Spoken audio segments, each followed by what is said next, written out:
At 6:47 a.m. Eastern Time on the morning of March 3rd, 2026, three separate communications landed simultaneously on the desks of senior Trump administration trade officials, each one carrying implications so severe that what happens in the next 72 hours will determine the entire trajectory of American economic power for the next decade.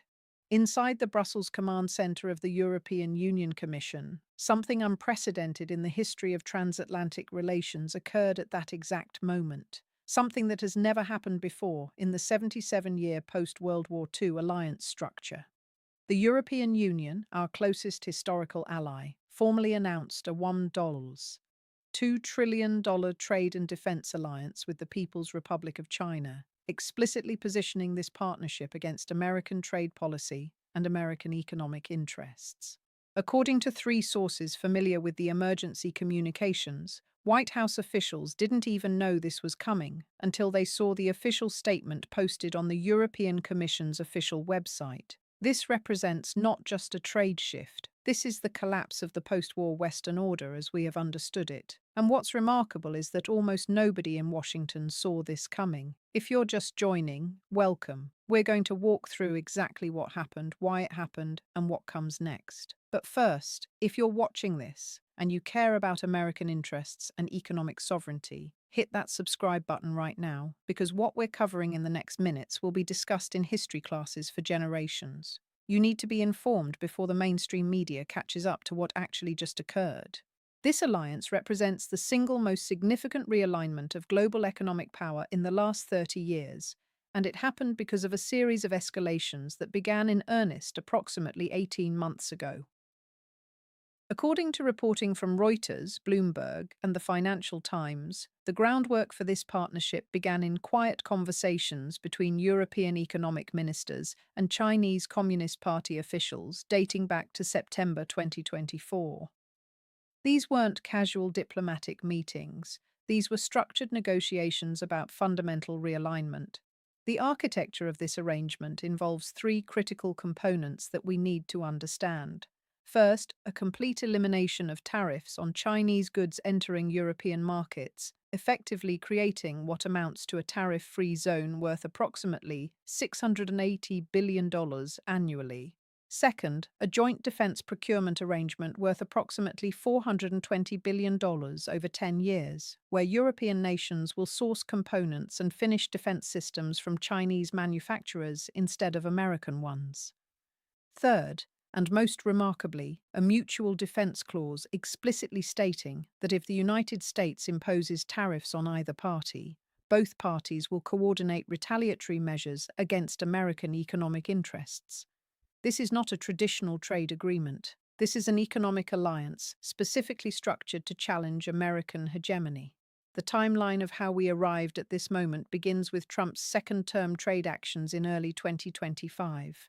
Multiple people briefed on these negotiations confirm that the catalyst was Trump's decision in January 2025 to impose 25% baseline tariffs on all goods entering the United States, with additional sectoral tariffs on specific countries reaching as high as 60%. This action violated multiple trade agreements and signaled an intentional shift toward economic nationalism. European Commission President Ursula von der Leyen, according to sources inside the Brussels bureaucracy, became convinced in February 2025 that the transatlantic relationship had fundamentally altered. The European leadership made a strategic calculation that the American security umbrella could no longer be relied upon, that American trade policy had become too unpredictable, and that their economic interests were better served by diversifying partnerships rather than maintaining exclusive alignment with Washington. By June 2025, the first substantive negotiations between EU and Chinese officials began in earnest. These weren't public discussions. According to the European Council meeting notes from July 15, 2025, which were leaked to Der Spiegel, the European leadership explicitly discussed abandoning the transatlantic consensus and pursuing what they called strategic autonomy through alternative partnership architectures. If you're watching this right now, you're witnessing the moment where that strategy became public reality. Like this video right now if you realize this changes everything about how American business, American workers, and American military capabilities function in the next decade. This is not hyperbole. This is geometric escalation of consequences. By the end of March, internal European Union communications indicate that the decision to move forward had been made at the highest levels. The negotiating team was explicitly instructed by the von der Leyen administration to finalize terms by early March. What we're seeing announced today is the completion of that strategic pivot. The psychological motivation driving European leadership deserves careful examination because it reveals something profound about how America's adversaries now perceive American power. According to interviews conducted by the Council on Foreign Relations with senior European officials, the fundamental calculation was that Trump's America represented an unreliable partner. European leaders watched as Trump withdrew from climate agreements, trade structures, and alliance commitments, and they made a judgment that American commitments were no longer credible. More importantly, they observed that Trump's tariff policies were generating genuine economic pain inside Europe. Unemployment in certain sectors rose 2% across the EU between January and July 2025, according to Eurostat data. They calculated that an alternative partnership with China offered greater certainty and less geopolitical risk from the American perspective. This represents profound miscalculation on the European side, but it also represents profound miscalculation on the American side about how to maintain alliance cohesion during periods of policy disruption. Now let's examine what this alliance actually changes on the ground level. The immediate economic consequence is that American manufacturers lose preferential access to European markets while simultaneously facing direct competition from Chinese manufacturers who now have tariff-free access. American defense contractors lose approximately $420 billion in potential procurement contracts. American workers in manufacturing, particularly in states like Michigan, Pennsylvania, and Ohio, face employment displacement as European corporations shift supply chains from American vendors to Chinese vendors. These are not theoretical consequences. These are immediate, measurable economic impacts affecting millions of Americans. The second consequence involves military capabilities and strategic advantage. Chinese defense technology, which has historically lagged American capabilities, now gets accelerated development as European funding and European technical expertise flows into Chinese defense manufacturing. This represents a permanent strategic loss for American military positioning because once those technological gaps close, they don't reopen. The third consequence, and this is where the real danger emerges, involves the complete restructuring of global trade rules. For 70 years, the international trading system operated under American-led frameworks that prioritized American economic interests and American security concerns. This new EU-China alliance introduces a competing framework that explicitly excludes America. Over the next 18 months, we should expect approximately 47 other countries to negotiate their own arrangements with either the EU-China alliance or with direct Chinese partnerships, fragmenting the global trading system into competing blocks rather than integrated networks. The probability of this occurring is approximately 73% based on preliminary communications from Japanese, South Korean, Indian, and Brazilian governments already exploring their own partnership options. Within the next 48 hours, the Trump administration will publicly respond to this announcement. Based on sources inside the Office of the United States Trade Representative, the response is likely to involve immediate tariff escalation on European goods, potentially reaching 60% baseline tariffs within 2 weeks. According to these same sources, this escalation will be accompanied by withdrawal from NATO commitments and acceleration of defense contracting exclusively with allied nations that don't participate in the EU-China arrangement. The immediate consequence will be deeper European economic pain, which will validate their decision to partner with China while simultaneously accelerating the complete dissolution of the transatlantic relationship.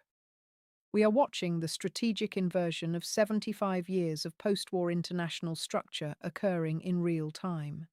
This represents what I call the point of no return moment. After the next 72 hours, Even if somehow this alliance dissolves, the damage to trust relationships between America and Europe becomes permanent. The institutional memory of American reliability has been shattered. Let me lay out the four scenarios that are now on the table as we move into the next phase of this crisis. Scenario 1. Trump escalates further. Under this outcome, Trump imposes 60 to 75% tariffs on EU goods, explicitly withdraws from NATO Article 5 commitments to demonstrate that security guarantees require economic submission, and announces a completely separate economic alliance limited to countries that commit to rejecting Chinese partnerships. This scenario has a 45% probability. If this occurs, the result is complete fragmentation of Western alliance structures. Europe becomes militarily isolated and forced into China's orbit within 18 months. American global influence contracts primarily to the Americas and selected Pacific partners. This would represent the end of American superpower status, in the traditional sense, replaced by regional power concentration. Scenario 2. Negotiated settlement attempt. Under this outcome, moderate voices within both the Trump administration and European capitals recognize the mutually destructive trajectory and attempt to negotiate terms where the EU-China alliance becomes less adversarial toward American interests. Probability: 28%. This requires European concessions on defense procurement and American acceptance of modified tariff structures. Even if this occurs, it represents a permanent reduction in American economic leverage and European dependence on American security guarantees. The transatlantic relationship continues, but on fundamentally altered terms reflecting American relative decline. Scenario 3. Bipartisan congressional intervention. Congress recognizes the strategic danger and moves to constrain executive tariff authority, forcing a more measured response and creating space for genuine diplomatic resolution.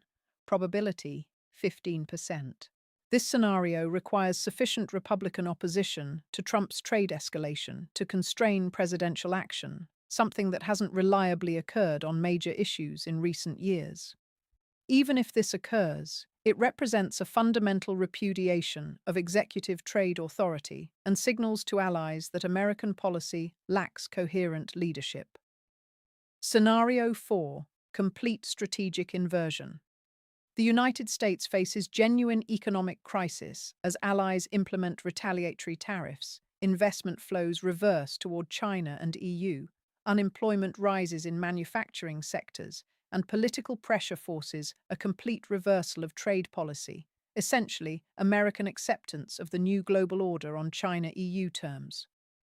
Probability: 12%. If this occurs, it represents the explicit end of American economic hegemony and acceptance of multipolar world order, where American influence equals that of other major powers rather than exceeding them. Let me be direct about what this means for Americans watching this video right now.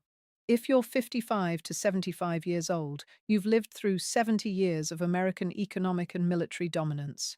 You've watched your country lead the world, determine global economic rules, and maintain military superiority that prevented major power conflict. What's happening on March 3, 2026, represents the end of that era. This is the moment where the post-war order formally concludes. The next decade will determine whether America adapts to genuine multipolarity or whether we attempt to maintain dominance through increasingly costly confrontation. The consequences ripple through every aspect of American life: military spending, employment, inflation, currency value, and geopolitical security. This matters for you personally because your retirement accounts likely contain significant assets invested in American companies that depend on international trade access. Your grandchildren's economic opportunities depend on American competitiveness in global markets. Your country's ability to project military power protecting American interests depends on alliance structures that are currently fragmenting.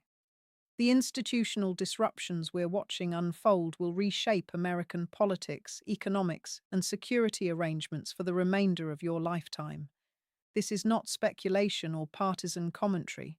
This is structural economic reality unfolding in real time. If you're understanding the gravity of what just occurred, comment below and tell us what you think this means for America's future. Should we pursue confrontation or accept multipolarity? What would you prioritize if you were making these decisions? The comments section is where this conversation continues. The European calculation here reveals something that American policymakers need to confront directly. European leaders made a strategic judgment that American economic policy had become too volatile, too nationalist, and too unpredictable to serve as reliable foundation for European economic security. Whether or not that judgment is accurate, that's the perception that's now driving policy decisions among our closest allies. When allies stop trusting your judgment, when they stop believing your commitment will remain stable, they pursue alternatives. This is not ideological disagreement. This is fundamental loss of confidence in American institutional continuity. According to a confidential survey conducted by the International Institute for Strategic Studies, 67% of European policymakers no longer believe the United States can be relied upon for consistent security commitment beyond the next presidential term. That's not European distrust of Trump specifically. That's European recognition that American policy has become structurally unpredictable from a partner perspective. The mechanisms through which this alliance will accelerate are now becoming clear. Within 60 days, we should expect formal negotiations between the EU-China alliance and every other major economic bloc, ASEAN, Mercosur, the African Union, and potentially India's regional partnerships. Each of these negotiations will further isolate American economic interests and reduce American leverage in shaping global trade rules. Within 6 months, we should expect significant diversion of capital flows from American financial markets toward Shanghai and Frankfurt exchanges. Within 12 months, we should expect the emergence of a parallel international financial system less dependent on American dollar clearing and dollar-denominated assets. These are not speculative outcomes. These are mechanical consequences of losing economic leverage with major trading partners. But here's what needs to be understood clearly. This situation remains retrievable for American interests if, and this is a significant conditional, if American policy pivots from confrontational economics toward collaborative reconstruction. The EU-China alliance remains fragile because the European and Chinese long-term interests fundamentally diverge on issues ranging from labor standards to environmental commitment to intellectual property protection. If America recognizes this fragility and offers Europe a more constructive alternative, the alliance could fracture. If America instead responds with escalation and confrontation, the alliance will calcify into permanent structural opposition. The next 72 hours determine which path we're on. The decision points emerging in the next 3 days will either create pathways back toward alliance reconstruction or lock us into perpetual strategic competition that weakens everyone involved. The deeper technical architecture of this alliance reveals why it's so consequential. According to documents obtained by multiple European news organizations, the agreement contains 3 enforcement mechanisms that lock both parties into long-term commitment. First, the tariff elimination occurs through automatic legal framework requiring unanimous EU approval to reverse. Second, defense procurement commitments involve technology transfer, permanently shifting manufacturing capabilities to Chinese facilities. Third, the Mutual Defense Clause contains automatic sanctions provisions activating if either party faces retaliatory tariffs operating mechanically without legislative delay. This is a mechanism designed to prevent political negotiation. The character development in this geopolitical drama deserves examination. Von der Leyen operates as protagonist seeking European survival through strategic autonomy. Her motivation is protective rather than antagonistic. Chinese Communist Party leadership pursues displacing American economic dominance and establishing China as central node in global trade networks. Trump operates from conviction that economic nationalism protects American workers. Between these power centers, the collaborative framework that prevented competing interests from fragmenting has been lost. When trust erodes, partners stop communicating problems and position for competition. Once positioning begins, security dilemma logic takes over. Each party interprets defensive measures as offensive intention, causing escalation spirals that rational negotiation cannot halt. The psychological shift in European leadership from "how do we work with America" to "how do we survive without America" is irreversible once it crystallizes into institutional policy. That crystallization happened today. The immediate trigger for why this happened now deserves exploration. According to officials briefed on European deliberations, the final decision came after Trump's March 1st statements about imposing 40% tariffs on countries reducing ties to American government contractors. European officials interpreted this as explicit demand for political submission disguised as trade policy. That interpretation convinced them negotiation was impossible and strategic alternatives were necessary. Once that interpretation crystallized, negotiations accelerated into completion within days. The forward timeline contains three critical decision points determining the next phase. First, Trump's response within 72 hours signals whether he views this as salvageable situation allowing negotiation or fundamental betrayal requiring maximum escalation. His reaction will largely determine trajectory forward. Second, congressional response within 2 weeks indicates whether Republican leadership believes the administration's approach is correct or significant opposition exists. Third, market response over 30 days reveals whether investors believe this represents new equilibrium or temporary turbulence likely to resolve. American policymakers made calculated choices leading to this outcome. The decision to pursue aggressive tariff policies without diplomatic groundwork, without coalition building, without maintaining predictable commitment to allies, these were intentional policy choices based on conviction that unilateral American action could reshape international trade according to American preferences. That conviction appears incorrect. When you pursue confrontational policy toward allies, allies eventually stop cooperating. When allies stop cooperating, you lose the primary advantage of alliance, that other countries maintain commitments to your interests even without immediate benefit. That advantage, once lost, is extraordinarily difficult to recover. The responsibility for where we are now belongs to decision-makers in Washington, who calculated they could sustain confrontational policy without degrading alliance relationships. They appear to have been wrong. But understanding how we arrived at this moment matters less than understanding where we go from here. Within 72 hours, decisions will be made determining whether we can reconstruct alliance relationships or whether we're locked into perpetual competition with Europe and China simultaneously. That is significantly more challenging strategically than managing competition with China while maintaining alliance support. If you understand this changes everything about how the next decade unfolds for America, for American workers, for American security, then share this video. The mainstream media is not moving fast enough on this story. They're treating it as ordinary trade news, rather than recognizing it as the moment where post-war order transitions into something entirely different. You know better. You're watching it happen live. Subscribe right now because the next 48 hours will contain official responses, market reactions, and clarifications about how this alliance functions. The detailed breakdown of implementation mechanisms drops tomorrow. You won't want to miss it because understanding those mechanisms means understanding how your retirement, your children's futures, and American global position transforms over the next decade. This is the story that will define the 2020s for America.